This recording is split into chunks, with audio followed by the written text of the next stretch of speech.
بسم اللہ الرحمن الرحیم الحمد للہ رب العالمین والصلاة والسلام علی سید الانبیاء والمرسلین وعلی آلہ وصحبہ اجمعین اما بعد۔ معزز سامعین، حضور صلی اللہ علیہ وسلم نے ارشاد فرمایا، جس سے حضرت عقبہ بن عامر رضی اللہ تعالی عنہ نے روایت فرمایا ہے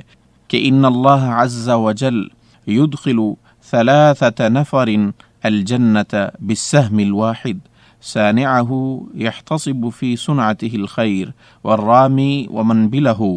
حضرت عقبہ بن عامر وہ روایت کرتے ہیں کہ اللہ کے رسول صلی اللہ علیہ وسلم نے فرمایا کہ اللہ ایک تیر کے سبب 3 اشخاص کو جنت میں داخلہ نصیب فرمائیں گے۔ ایک وہ جس نے اس نیت کے ساتھ تیر کو بنایا کہ وہ اس کے ذریعے لوگوں کو جہاد کی ترغیب دے گا یا لوگ اسے نیکی کے لیے، جہاد کے لیے استعمال کریں گے، اور دوسرا وہ جس نے اسے میدان کارزار میں چلایا، اور تیسرا وہ انسان جس نے اس کو چلانے والے کی مدد کی۔ معزز سامعین، اگرچہ اس حدیث کا تعلق بھی میدان جہاد سے ہے، لیکن اس حدیث مبارکہ سے ایک اہم درس یا ایک اہم نقطہ جو ہمیں ملتا ہے وہ یہ بھی ہے کہ ہم دوسروں کے ساتھ نیکی کے معاملات میں اگر متعاون رہیں گے یا ان کے تعاون کا سبب بنیں گے تو اللہ تعالیٰ اس تعاون کی وجہ سے بھی آپ کو اجر اور ثواب سے نوازیں گے۔ حضرت خالد بن زید فرماتے ہیں کہ میں تیر انداز آدمی تھا۔ حضرت عقبہ بن عامر رضی اللہ تعالی عنہ جب بھی میرے پاس تشریف لاتے تو ارشاد فرماتے، اے خالد بن زید رضی اللہ تعالی عنہ، چلو تیر اندازی کرتے ہیں۔ ایک دفعہ میں نے کچھ سستی کی تو حضرت عقبہ رضی اللہ تعالی عنہ نے فرمایا، اے خالد، کیا میں تمہیں وہ بات نہ بتاؤں جو حضور اکرم صلی اللہ علیہ وسلم نے بیان فرمائی ہے؟ آپ صلی اللہ علیہ وسلم نے ارشاد فرمایا، بے شک اللہ تعالیٰ ایک تیر کی بدولت 3 آدمیوں کو جنت میں داخلہ نصیب فرمائیں گے۔ اس تیر کے بنانے والے کو جو بناتے وقت نیکی یعنی جہاد کی نیت کرے، اور اس تیر کو دشمن کی طرف چلانے والے کو بھی اللہ جنت میں داخلہ نصیب فرمائیں گے۔ اسی طرح تیسرا وہ انسان جو تیر انداز کے ہاتھ میں یہ تیر پکڑانے میں اس کی مدد کرتا ہے، اس کا معاون بنتا ہے، اس کو بھی اللہ تعالیٰ جنت میں داخلہ نصیب فرمائیں گے۔ ابن المنذر نے اس حدیث مبارکہ کے آخر میں یہ بھی اضافہ کیا ہے کہ حضرت عقبہ بن عامر رضی اللہ تعالی عنہ کا جب انتقال ہوا تو انہوں نے 70 کمانیں چھوڑیں اور ہر کمان کے ساتھ تیر بھی چھوڑے۔ آپ نے وصیت فرمائی تھی کہ یہ سب ہتھیار میرے بعد جہاد میں دیے جائیں۔ اس حدیث مبارکہ سے یہ معلوم ہوتا ہے کہ تیر اندازی کی معاونت کرنے والے کے لیے بھی جنت کی بشارت ہے۔ نیکی کرنا یہ بھی جنت میں داخلے کا سبب بنے گا یا اس پر اللہ اجر عطا فرمائیں گے۔ دوسرا، کسی کی نیکی پر اس کا معاون بننا، اس پر بھی اللہ تعالیٰ آپ کو اور مجھے اجر نصیب فرمائیں گے۔ اس حدیث مبارکہ سے یہ نقطہ اخذ کیا جا سکتا ہے کہ جس طرح تیر چلانے والے کو اللہ نے جنت کی بشارت دی ہے، اسی طرح اس تیر کو چلانے میں معاونت کرنے والے کو بھی اللہ نے جنت کی بشارت دی ہے۔ جب تیر انداز دشمن پر تیر چلا رہا ہو تو کوئی شخص اس کے پہلو میں یا اس کے پیچھے کھڑے ہو کر اس کو تیر دیتا رہے۔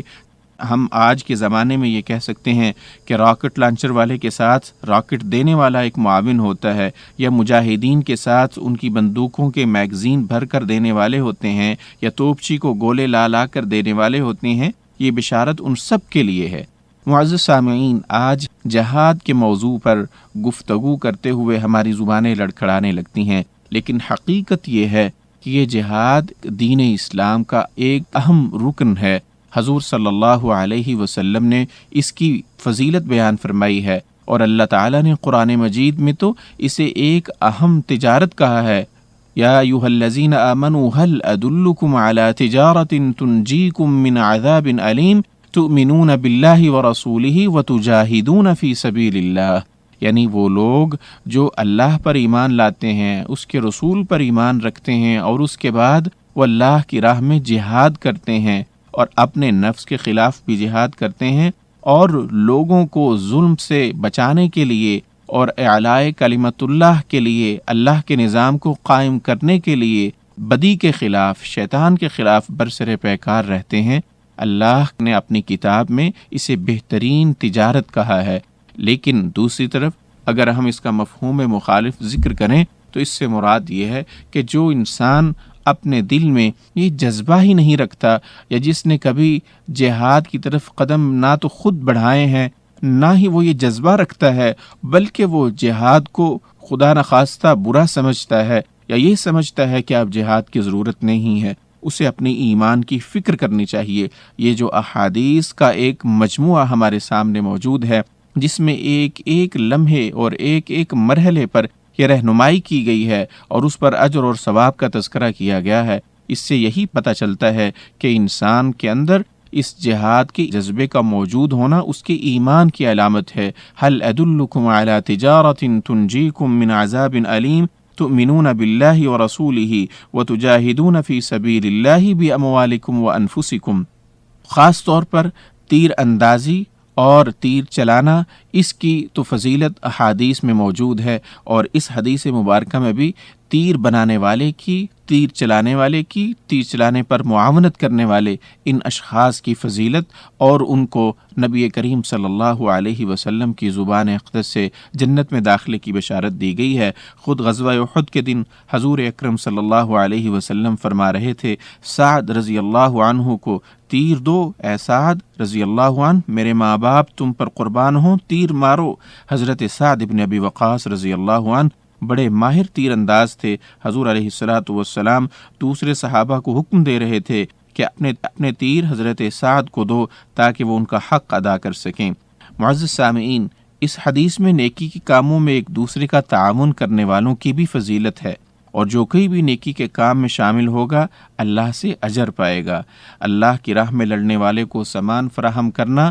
یہ بھی گویا آپ نے عملاً جہاد میں شرکت کی ہے۔ اللہ تعالی ہمیں اس نوعیت کے عملی کام کرنے کی توفیق عطا فرمائے، اور اللہ تعالی ہمارے سینوں میں، ہمارے دلوں میں جہاد کا جذبہ موجزن رکھے، اور اللہ تعالی دین اسلام کو سر بلند فرمائے اور ان شرعی تعلیمات پر ہمیں عمل پیرا ہونے کی توفیق عطا فرمائے۔ وآخر دعوانا ان الحمد للہ رب العالمین۔